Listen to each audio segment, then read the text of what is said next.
చూపు ఉన్నోడే రాజకీయాలలో రాణిస్తాడు. ఇది పచ్చి నిజం. ఈ విషయంలో అందరికంటే బీజేపీ ఎంతో ముందుంది. మరీ ముఖ్యంగా మోడీ వ్యూహం ఎవరికి అందనంత వేగంగా ముందుకెళ్తుందన్నడంలో ఎలాంటి సందేహం అక్కర్లేదు.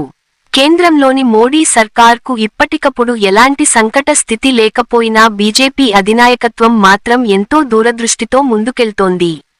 బీహార్ ఎన్నికల నేపథ్యంలో ఇటీవల నియోజకవర్గాల పెంపు విషయంలో మొదలైన వివాదంతో మోడీ ముందస్తు వ్యూహాలు రచిస్తున్నారు.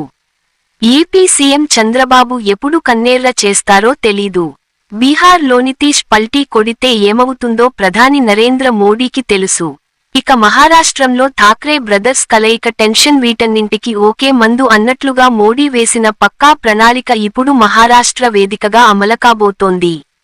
ఏమిటి ఆ ప్రణాళిక? చంద్రబాబు విషయంలో మోడీ ఏం ఆలోచిస్తున్నారు వంటి విషయాలు తెలుసుకోవాలంటే మా ఈ వీడియోను పూర్తిగా చూడండి.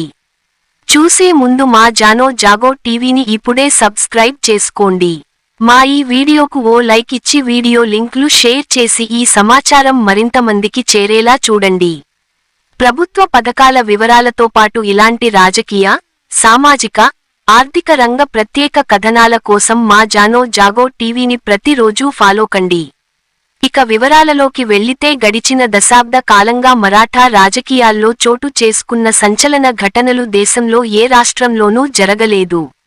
అధికారం కోసం అక్కడ పార్టీల చీలికలు, కూటముల కుంపట్లు, పొత్తులు, సీఎంలు, డిప్యూటీ సీఎంల మార్పులతో మహా పాలిటిక్స్ రసవత్తరంగా సాగాయి. ఇక విమర్శలు, ఏ కూటమిలోకి ఏ పార్టీ ఎప్పుడొస్తుందో, ఏ పార్టీలో ఎప్పుడు చీలిక వస్తుందో అస్సలు ఊహించలేం. సీఎం పదవి కోసం బీజేపీకి కటీఫ్ చెప్పిన ఉద్ధవ్ ఠాక్రే ఇప్పుడు మళ్లీ కమలం పార్టీ వైపు అడుగులు వేస్తున్నారన్న ప్రచారం మహారాష్ట్ర రాజకీయాల్లో కీలకంగా మలుపుగా మారింది. ఈ దిశగా బీజేపీ అధినాయకత్వం ఎందుకు చొరవ తీసుకుంటోందన్న చర్చ మొదలైంది. జాతీయ పార్టీలతో పాటు ప్రాంతీయ పార్టీలకు గట్టి పట్టున్న మరాఠా గడ్డపై గత కొన్నేళ్లుగా రాజకీయ అస్థిరత్వం నెలకొంది. మహారాష్ట్ర రాజకీయాల్లో చక్రం తిప్పిన బాల్ ఠాక్రే మరణం తర్వాత పరిస్థితులు పూర్తిగా మారిపోయాయి. బాల్ ఠాక్రే బతికున్నంత కాలం ఎంపీ సీట్ల విషయంలో బీజేపీకి ఆ రాష్ట్రం పెద్ద సపోర్ట్గా ఉండేది. కానీ 2.5 దశాబ్దాలుగా బీజేపీతో ఉన్న బంధాన్ని తెంచుకుని ముఖ్యమంత్రి కుర్చీ కోసం కాంగ్రెస్ పార్టీతో జట్టుకట్టిన ఉద్ధవ్ ఎంతో కాలం ఆ పదవిని కాపాడుకోలేకపోయారు. అప్పటినుంచి బీజేపీకి ఉద్ధవ్ ఠాక్రేకు మధ్య పచ్చగట్టివేస్తే భగ్గుమనే పరిస్థితులు నెలకొన్నాయి. ఈ పరిణామాలు ఇలా ఉంటే తాజాగా ఉద్ధవ్ ఠాక్రేతో ఆయన సోదరుడు రాజ్ ఠాక్రే స్నేహం సాగించేందుకు సిద్ధమయ్యారు. దీంతో బీజేపీలో కలవరం మొదలైంది. వీరి కలయిక వల్ల భవిష్యత్తులో మహారాష్ట్రలో తన మనుగడ ప్రమాదంలో పడే అవకాశముందని గమనించిన బీజేపీ తనకు కీలక మద్దతుదారుడైన ఏక్నాథ్ షిండేను సైతం పక్కనెట్టి మళ్లీ ఉద్ధవ్ ఠాక్రేతో స్నేహానికి సిద్ధమవుతున్నట్లు సమాచారం. దీనికి కారణాలలోకి వెళ్లితే ఏపీ రాజకీయాలతోనూ ఈ వ్యవహారం ముడిపడి ఉన్నట్లు తెలుస్తోంది. జనాభా ఆధారంగా లోక్ నియోజకవర్గాల పెంపు దిశగా కేంద్రం అడుగులేస్తోంది.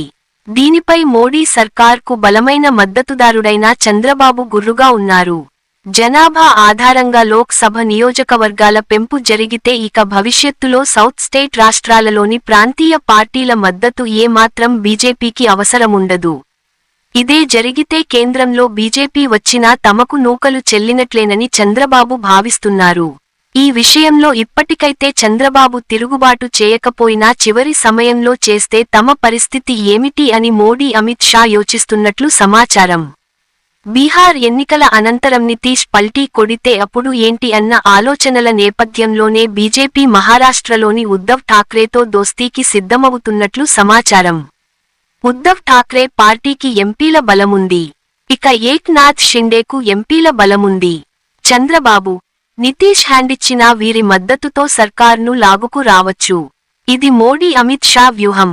ఈ నేపథ్యంలోనే మహారాష్ట్ర అసెంబ్లీలో దేవేంద్ర ఫడ్నవీస్ మాట్లాడుతూ 2029 వరకు తాము ప్రతిపక్షంలోకి వెళ్లే అవకాశం లేదని చెబుతూ ఉద్ధవ్ ఠాక్రేనే అధికార కూటమి వైపు రావాలని సూచించారు.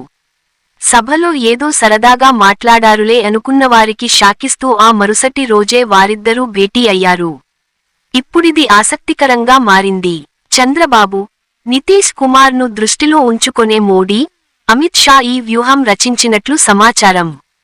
మరి ఉద్ధవే ఠాక్రేతో విభేదించి బీజేపీ వైపు మొగ్గిన ఏక్నాథ్ షిండే పరిస్థితి ఏమిటి అన్నది కూడా ఆసక్తికరంగా మారింది. షిండే వ్యవహారాన్ని బీజేపీ లైట్ గా తీసుకొంటున్నట్లు తెలుస్తోంది. తన ప్రయోజనాల కోసం బీజేపీ ఎవరినైనా దగ్గరకు తీసుకొంటోంది, మింగేస్తుంది అన్న వాదన నేపథ్యంలో షిండే ఆ ఆటలో ఇప్పుడు ఓ భాగం కాబోతున్నారు అన్న చర్చ రాజకీయ వర్గాలలో కొనసాగుతోంది.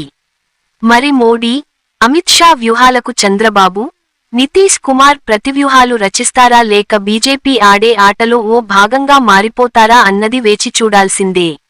మరి మా ఈ సమాచారం మీకు నచ్చినట్లయితే మా వీడియోకు ఓ లైక్ చేసి వీడియో లింక్లను ఇతరులకు షేర్ చేయండి. మా జానో జాగో టీవీని ఇప్పుడే సబ్స్క్రైబ్ చేయండి.